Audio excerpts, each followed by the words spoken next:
Hello, welcome to Unicorn Princess Tarot. So, ito yung reading natin for Earth Sign, Taurus, Virgo, Capricorn. Take only what resonates. Para sa mga gusto magpa-personal reading, kay Jing Tarot Trader na lang guys. Hindi kasi ako nagpa-personal reading, pero nagbibigay ako ng astrological reading. If you are interested, ayan, nakasale ako ngayon, 299. Doon na lang sa TikTok shop, no? Yung Evil Eye Bracelet, may kasama siyang astrological reading. Okay. Pero nakalagay doon, astrological reading, compatibility reading. Ayan. Pero kung wala ka namang gustong ipa-compatibility reading, ay yung astrology mo na lang, okay lang din naman. Okay. Feel free to ask question kung gusto mong mag-avail. Okay. Let's start. This is for the sign of water. Earth sign. Earth sign. Wait lang guys.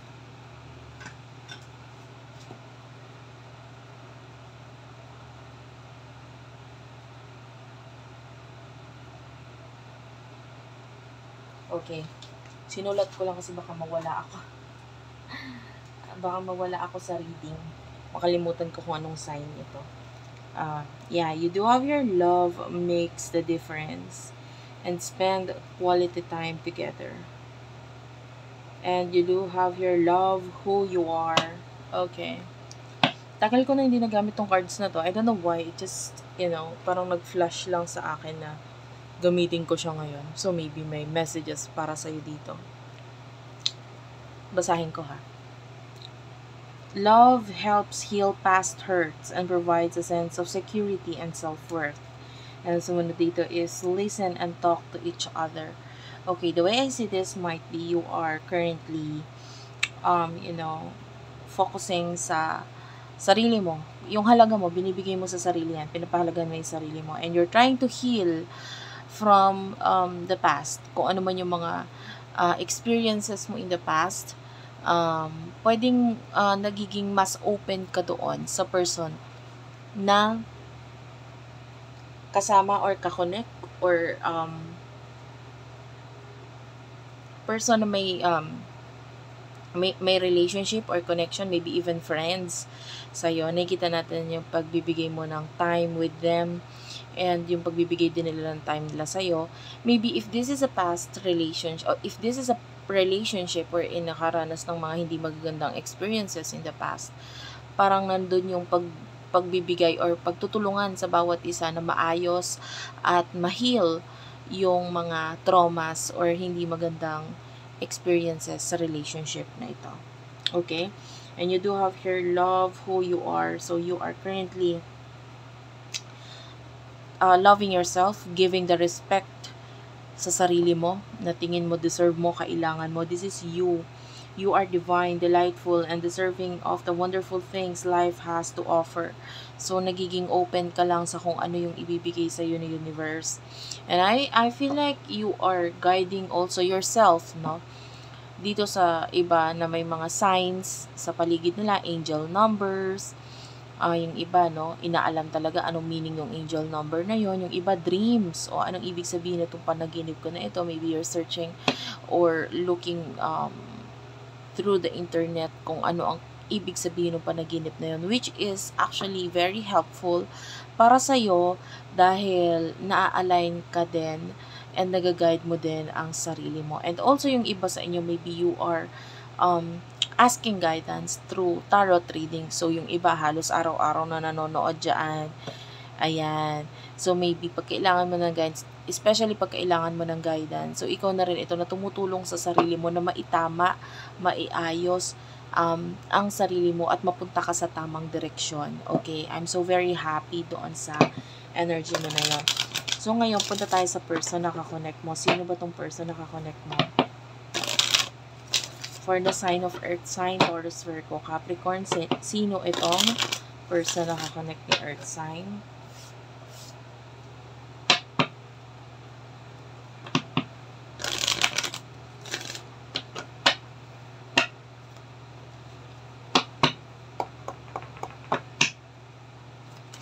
Hindi to para sa lahat guys ha.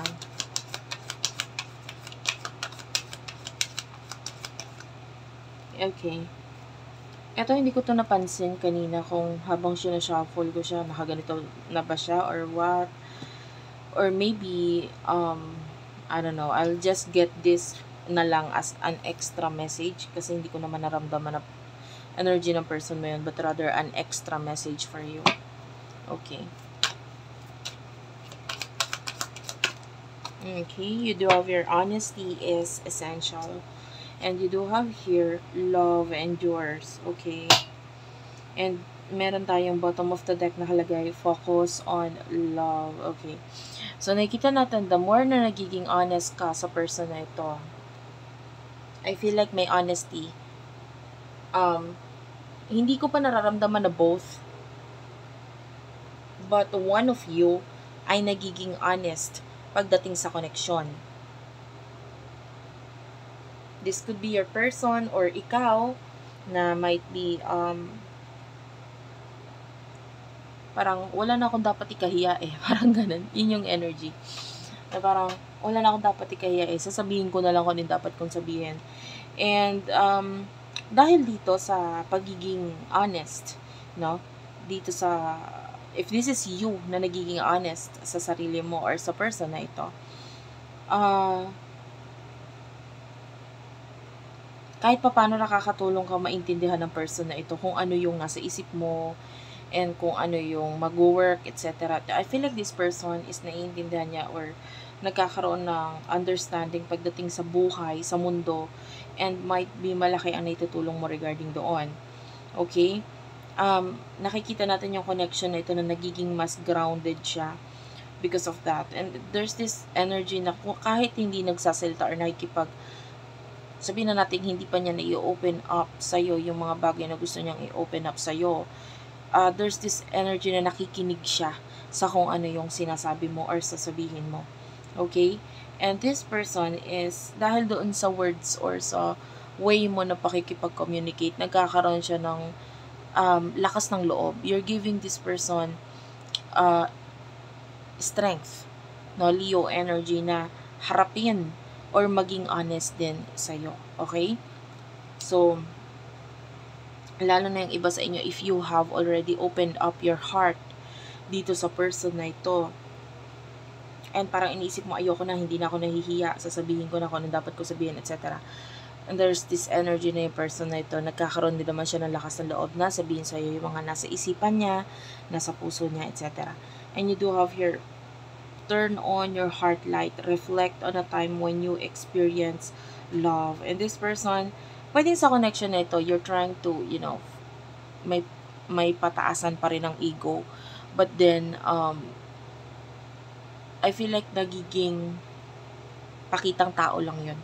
Deep inside, there's this openness na i-accept kung ano man ang meron sa connection ninyo. Okay? So, let's move on. Ano yung mga emotions ninyo sa isa't isa ng tao nito. Spirit guides, angel guides for the sign of earth sign.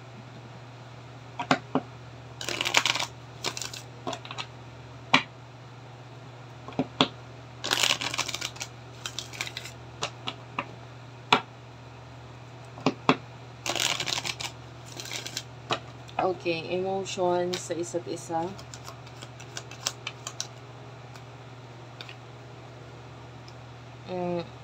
Receiving with love and appreciation. Speak the language of love. Wow.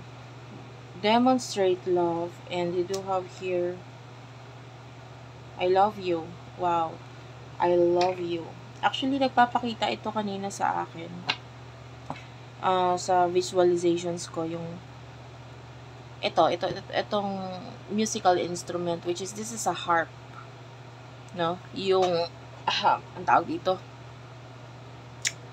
parang, usually siya, makikita mo siya, yung mga pinapatugtog ng mga angels, yeah, ito siya, yung nasa likod mismo ng card, pero para, actually, ang plano ko is after ko ilatag yung card mo, sasabihin ko sana siya. Pero nagpakita rin pala siya din talaga. And this is the harp. And mamaya sasabihin ko yung meaning noon, anong ibig sabihin noon para sa iyo or sa connection ninyo. So, anyway, kukuha na rin ako ng cards para sa side ng person mo.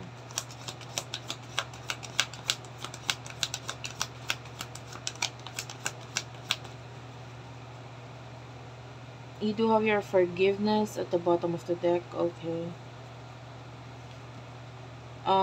Rest and relaxation.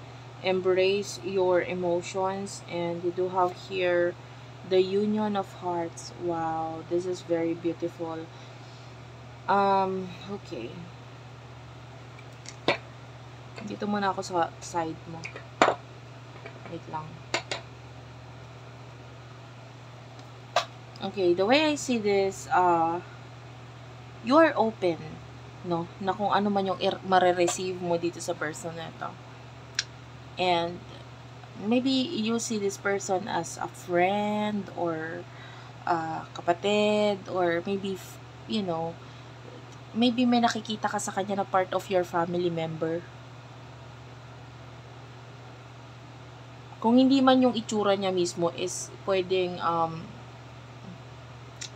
yung way niya ng pagsasalita or yung way niya ng pag-iisip. Kumbaga, pwedeng nasasabi mo sa kanya, maybe kung hindi man ngayon in the past, o para kang yung tatay ko kung mag-isip, para kang yung kapatid ko, ganito, etc. And, pwedeng yung iba, may nahahawigan ka din. Kasi yung iba, this could be a twin flame connection. I don't know. It feels like a twin flame connection. I can see twins here. Dito, we do speak the language of love. And for me, this is a twin flame card. And yun nga, emotion mo para dito sa person ito is just, you are just showing or ikaw ito na nagiging open ka sa person na ito. You're telling this person how you feel with the I love you. Pwedeng nababanggit mo sa kanya yung emotions mo talaga. Nagiging open ka doon. And hindi ka naman, I don't see you na nag-e-expect ka in return. Nagawin niya rin yun, sabihin niya rin yun, etc. Hindi ko nakikita nag-e-expect ka. But rather, kung ano lang yung mga gusto mong i-express, ini-express mo na to, and you're no longer hiding anything, or, you know, hindi ka na para itago kung ano man yung mga bagay na nasa isip mo, emosyon mo. It's easy for you na i-express ito sa kanya with a lot of compassion. And maybe dahil medyo mataas na rin yung kaalaman mo with regards to spirituality, yung iba sa inyo, pwedeng nakakatulong yun para maging original ka, 'di ba? Maging totoo ka sa sarili mo, you know? And you do have here demonstrating your love. Yeah, you're just showing or telling this person how you feel and speak the language of love. Yeah, a lot of speaking and talking na may kinalaman sa emotions mo towards this person. You're being open, which is actually mas nag-work out ang connection pagka ganun, kaysa pag itinatago, kaysa pag pinipigilan ang sarili. Kasi mas yung person na to, although may spiritual connection sa inyo, kailangan niya rin kasing maunawaan kung ano laman ang isipan mo, emotions mo, etc. Diba? You do have here receive with love and appreciation. Yeah, you're learning to appreciate kung ano meron sa connection ninyo. Kahit wala siyang masyadong ginagawa or whatsoever, pwedeng na-appreciate mo kung ano siya, anong parte niya sa buhay mo. Diba? Kung ano siyang, anong papel niya. Okay? Maybe this person, nakikita mo na yung papel niya sa buhay mo is to change you, to transform you. Diba? Pero pwedeng marami ka rin natutunan or nakita na kahalagahan ng tao na ito sa buhay mo. You do have your rest and relaxation is essential. This is the side ng person mo. A lot of dreams, actually. I see this as a dreams. Lagi ka niya napapanaginipan, lagi ka niya naiisip, and hindi niya yun ine-expect, actually. Hindi niya akalain na ganito yung mangyayari sa connection ninyo. And, sa ngayon, hindi pa niya mai-open up maybe ang kanyang sarili sa'yo, or maybe hindi pa niya maipasabi sa'yo or maibigay sa'yo yung atensyon na ibinibigay mo sa kanya. Maybe because this person is busy, or maybe I can see competition. So, iba sa inyo, may ibang nagiging competition dito sa connection ninyo, kaya hindi niya maipalabas or maipakita itong kanyang kagustuhan or yung pagiging aggressive niya talaga. sa connection ninyo, na nandun yung kagustuhan niya. Pwedeng mataas din kasi ang ego at pride nitong person nito. But, your person is learning how to, actually, more like yung life purpose, pwedeng unti-unti niya nauunawaan, or things about life, unti-unti niya nauunawaan dahil sa pinapakita mo or sa sinasabi mo. Okay? Medyo nag-i-increase ngayon ang imagination nitong person nito, and a lot of imagination na may kinalaman sa'yo. You do have the union of hearts. So, this person wants union, and pwedeng nagkakaroon ng spiritual union sa kanya ngayon. Yun nga, kaya nga pwedeng lumalabas ka sa panaginip niya, dahil, especially if you're dealing with the twin flame, so pwedeng mas napapadalas yung panaginip niya sa'yo. And maybe in the past, pinagdaanan mo na rin ito. Okay, yung iba hanggang ngayon, pinagdaanan mo yan. Pero in the past, maybe, pinagdaanan mo na ito. And you already knew that time how it feels like, no? And, maybe, I can see the word fusion. Okay? And,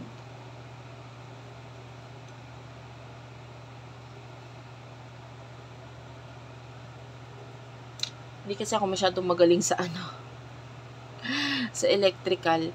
Pero ang alam ko kasi is that,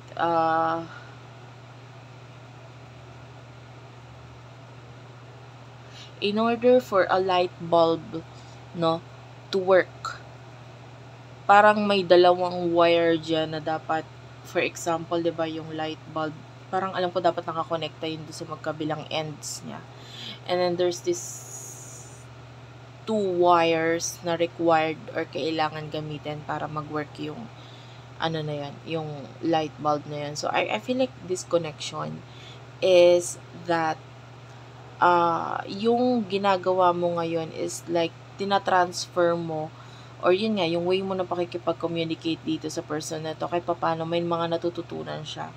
And tinatransfer mo sa kanya yung mga knowledge mo, kaalaman mo, etc. And in a way, pwedeng unti-unti niya nauunawaan. And soon enough, I feel like there's this malapit nang mabuo sa connection na ito, and it is something big. It is something big, no? You do have here forgiveness, and be in the present and dream of the future. Yeah. And then this is talking about dreams. Ayan. So, this person wants to say, like, maybe sorry. Nakakita tayo dito with the forgiveness. Gusto niya mag-sorry because maybe hindi niya mailabas ang mga nasa isip niya or emotions niya agad-agad. Because of, yung mga pwedeng may kinalaman nga sa binanggit ko kanina, everyday life, or maybe if there's another person or people, situation na nagiging dahilan kung bakit hindi niya may open ito. But this person wants to say sorry for that. And what will happen in the future sa connection na ito?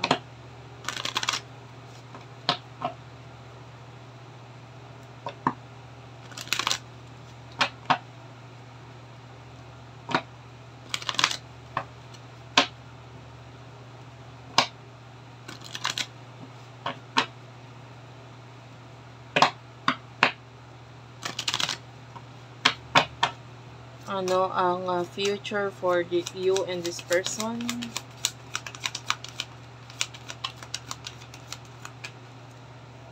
You don't ever be in the present. Forgiveness is here. Consider your foundation. Okay.